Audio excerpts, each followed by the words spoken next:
So ಈಗ ನೀವು Covid vaccine 1.5 ವರ್ಷದಿಂದ ನಾವು ಮಾಡಿದ್ದೀವಿ. ತುಂಬ ಸೈಡ್ ಎಫೆಕ್ಟ್ಸು ಅದ್ರದ್ದು ಏನಾಗುತ್ತೆ ಅಂತ ಈವನ್ ಡೆವಲಪ್ ಮಾಡೋ ಅಂತ ನಾವು ಒಂದು ವ್ಯಾಕ್ಸಿನ್ ಡೆವಲಪ್ ಮಾಡಿದ್ದೀವಿ. ನಮಗೆ ತುಂಬ ಗೊತ್ತಿಲ್ಲ. ಒಂದು ಮನುಷ್ಯ ಯಾರು 45 to 60 ಮಿನಿಟ್ಸ್ ಫಿಸಿಕಲ್ ಆ್ಯಕ್ಟಿವಿಟಿ ಇಲ್ಲ ಮಾಡಲ್ವೋ ಆ ಮನುಷ್ಯ 20 ಸಿಗರೇಟ್ ಸೇದೋದಕ್ಕೆ ಸಮಾನ ಒಂದು ದಿವಸಕ್ಕೆ. ನೀವು ಮಿನಿಮಮ್ 6 to 7 ಗಂಟೆ ನಿದ್ದೆ ಮಾಡಲಿಲ್ಲ ಅಂದರೆ ರೈಟ್ ಇಟ್ ಡೌನ್ 6 ಮಂತ್ಸಿಂದ 1 ಇಯರಲ್ಲಿ ಯಾವುದರ ಒಂದು ಅಂಡರ್ಲೈಯಿಂಗ್ ಮೆಡಿಕಲ್ ಕಂಡೀಷನ್ ಶುರುವಾಗುತ್ತೆ. ನಾವು ಹಾರ್ಟ್ ಅಟ್ಯಾಕ್ ಬಗ್ಗೆ ಮಾತಾಡ್ತಾ ಇದ್ದೀವಿ. ಇದಕ್ಕೆ ಒಂದು ಪಾಸಿಬಲ್ ರೀಸನ್ ನೀವೇನು ಹೇಳ್ತಾ ಇದ್ದೀರಾ, ವ್ಯಾಕ್ಸಿನೇಷನ್ ಅಂತ ಹೇಳ್ತಾ ಇದ್ದೀರಾ, ಅಂದ್ಕೊಳ್ತಾ ಇದ್ದೀವಿ ನಾವು. ಸೊ ಇದ್ರ ಜೊತೆಗೆ ಮೇಯ್ನ್ ನಮ್ಮ ಬದಲಾದ ಜೀವನ ಕ್ರಮ ಅಂದರೆ ಲೈಫ್ ಸ್ಟೈಲ್ ತುಂಬ ನಮ್ಮದು ಚೇಂಜ್ ಆಗಿದೆ. ಒಂದು ಇಂಪಾರ್ಟೆಂಟ್ ಏನು ಇದರಲ್ಲಿ ಅರ್ಥ ಮಾಡ್ಕೋಬೇಕು ಅಂದರೆ ಫಿಸಿಕಲ್ ಆ್ಯಕ್ಟಿವಿಟಿ ನಮ್ಮದು ತುಂಬ ಕಡಿಮೆ ಆಗಿದೆ. ಒಂದು ಮನುಷ್ಯ ಯಾರು 45 to 60 ಮಿನಿಟ್ಸ್ ಫಿಸಿಕಲ್ ಆ್ಯಕ್ಟಿವಿಟಿ ಇಲ್ಲ ಮಾಡಲ್ವೋ ಆ ಮನುಷ್ಯ 20 ಸಿಗರೇಟ್ ಸೇದೋದಕ್ಕೆ ಸಮಾನ ಒಂದು ದಿವಸಕ್ಕೆ. ನೀವು 20 ಸಿಗರೇಟ್ ಸೇದೋದು ಒಂದೇ, 45 to 60 ನಿಮಿಷ ನೀವು ಫಿಸಿಕಲ್ ಆ್ಯಕ್ಟಿವಿಟಿ ಇಲ್ಲದೆ ಇರೋದು ಎರಡೂ ಸೇಮೇ. ಸೊ ಅಷ್ಟು ಎಫೆಕ್ಟ್ ಇರುತ್ತೆ ನಿಮ್ಮ ಬಾಡಿ ಮೇಲೆ.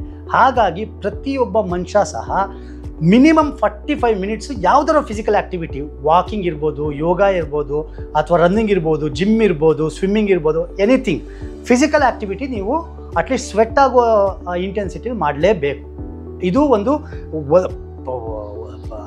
ಮ್ಯಾಂಡೇಟ್ರಿ ಆಗಿ ಪ್ರತಿಯೊಬ್ಬ ಮನುಷ್ಯನೂ ಅನುಸರಿಸಬೇಕಾದಂಥ ಒಂದು ಪ್ರತಿನಿತ್ಯ ಮಾಡಲೇಬೇಕಾದಂಥ, ನೀವು ಊಟ ಯಾವ ಥರ ಮಾಡ್ತೀರೋ ಅದೇ ಥರ ಇದು ಮಾಡಲೇಬೇಕು. ಇನ್ನೊಂದು ಮೇಯ್ನ್ ರೀಸನ್ನು ನಿದ್ದೆ ಮಾಡ್ದಲೇ ಇರೋವಂಥದ್ದು. ನೋಡಿ, ನಾನು ಹೇಳಿದ್ದೆ ಯಾವ ಥರ ಫಿಸಿಕಲ್ ಎಕ್ಸಸೈಸ್ ಇಲ್ಲದೆ ಹೋದರೆ ಸ್ಮೋಕಿಂಗ್ ಇದೆಯಲ್ಲ, ಅದ್ರದ್ದು 3 ಟೈಮ್ಸು ನೀವು ಮಿನಿಮಮ್ 6 to 7 ಗಂಟೆ ನಿದ್ದೆ ಮಾಡಲಿಲ್ಲ ಅಂದರೆ ಅದ್ರದ್ಗಿಂತ ಜಾಸ್ತಿ ಎಫೆಕ್ಟು ನಿಮ್ಮ ದೇಹದ ಮೇಲೆ ಆಗುತ್ತೆ. ಯಾವ ಮನುಷ್ಯ 6 to 7 ಗಂಟೆ, ಕೆಲವರು 8 ಗಂಟೆ ಮಿನಿಮಮ್ ಬೇಕೇ ಬೇಕು. ಯಾರು ಇಷ್ಟು ಮಿನಿಮಮ್ ರೇಂಜ್ 6 to 8 ಗಂಟೆ ನಿದ್ದೆ ಮಾಡಲ್ಲ ಅವ್ರಿಗೆ ರೈಟ್ ಇಟ್ ಡೌನ್ ಲಾಂಗ್ ಟರ್ಮಲ್ಲಿ ಒಂದು 6 ಮಂತ್ಸಿಂದ 1 ಇಯರಲ್ಲಿ ಯಾವುದರ ಒಂದು ಅಂಡರ್ಲೈಯಿಂಗ್ ಮೆಡಿಕಲ್ ಕಂಡೀಷನ್ ಶುರುವಾಗುತ್ತೆ. ಐದರ ಹೈ ಬ್ಲಡ್ ಪ್ರೆಷರ್ ಇರ್ಬೋದು, ಶುಗರ್ ಇರ್ಬೋದು, ಅಥವಾ ಬೇರೆ ಬೇರೆ ಆರ್ಗನ್ ಪ್ರಾಬ್ಲಮ್ ಆಗೋಕ್ಕೆ ಶುರುವಾಗುತ್ತೆ. ಸೊ ಹಾಗಾಗಿ ದಯವಿಟ್ಟು ನೀವು ಊಟ ಒಳ್ಳೆ ಹೆಲ್ತಿ ಫುಡ್ ತಿನ್ನೋದ್ರ ಜೊತೆಗೆ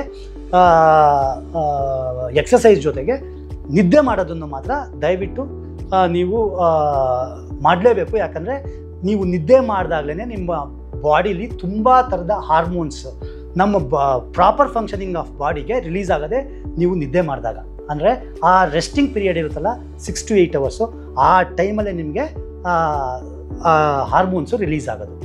ಸೊ ಹಾಗಾಗಿ ಇದು ಒಂದು ಮ್ಯಾಂಡೇಟ್ರಿ. 3 ಈ ವಿಷಯಗಳನ್ನ ಅಳವಡಿಸ್ಕೊಂಡ್ರೆ ನಿಮಗೆ ವಿತಿನ್ 1 ವಾರದಲ್ಲೇ ನಿಮಗೆ ಚೇಂಜಸ್ ಬಾಡಿ ಗೊತ್ತಾಗ್ಬಿಡುತ್ತೆ. ಸೊ ಈಗ ನೀವು ಕೋವಿಡ್ ವ್ಯಾಕ್ಸಿನ್ 1.5 ವರ್ಷದಿಂದ ನಾವು ಮಾಡಿದ್ದೀವಿ.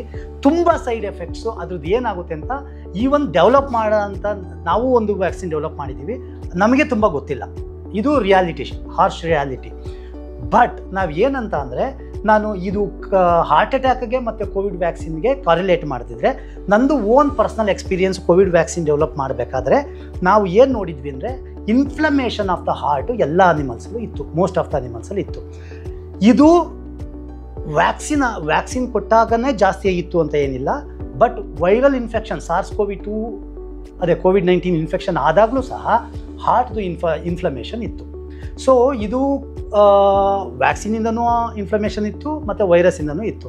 ಈಗ ನಾವು ಅದನ್ನು ಡಿಫ್ರೆನ್ಷಿಯೇಟ್ ಮಾಡಿ ಅದು ಕಂಪ್ಲೀಟು ಡೀಪ್ ಸೀಕ್ವೆನ್ಸ್ ಅಥವಾ ಅನಾಲಿಸಿಸ್ ಮಾಡಬೇಕಂತಂದರೆ ಅಷ್ಟು ಟೈಮ್ ಯಾರ ಹತ್ರನೂ ಇರಲಿಲ್ಲ. ಸೊ ಆಬ್ವಿಯಸ್ಲಿ ಫಸ್ಟ್ ನಮ್ಮದು ಪ್ರಿಯಾರಿಟಿ ಇದ್ದಿದ್ದೇನೋ ಹ್ಯೂಮನ್ ಪಾಪ್ಯುಲೇಷನ್ನ ಸೇವ್ ಮಾಡಬೇಕು, ಇನ್ಫೆಕ್ಷನ್ಸಿಂದ ಸೇವ್ ಮಾಡಬೇಕು, ಇನ್ಫೆಕ್ಷನ್ನ ಕಟ್ ಡೌನ್ ಮಾಡಬೇಕು.